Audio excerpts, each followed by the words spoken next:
Le savais-tu? L'Élysée a annoncé que Macron nommera un nouveau Premier ministre d'ici 48 heures, une décision éclair pour calmer la tempête politique qui secoue le pays.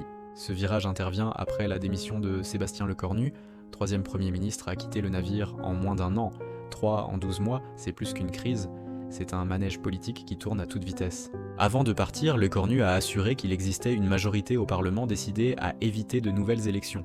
Mais dans une assemblée éclatée entre centristes, socialistes, insoumis et RN, bâtir un consensus ressemble à recoller un miroir brisé à la superglue. Macron lui a demandé de rester 2 jours pour tenter de rapprocher les camps et préparer un budget avant la fin de l'année. Mais Lecornu l'a reconnu à la télé. Le chemin reste compliqué.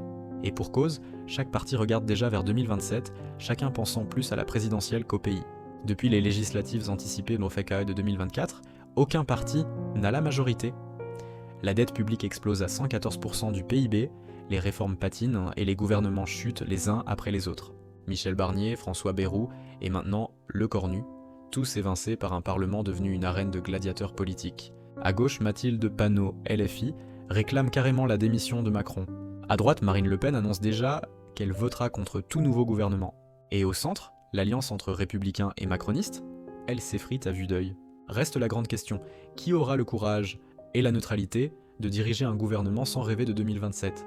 Même Lecornu le dit, le prochain Premier ministre devra être totalement déconnecté de toute ambition présidentielle. Pendant ce temps, Macron s'isole. Même Gabriel Attal, son ancien protégé, avoue qu'il ne comprend plus ses décisions.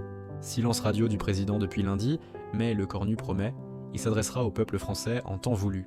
Alors, Macron prépare-t-il une relance politique, ou le dernier acte d'un pouvoir à bout de souffle?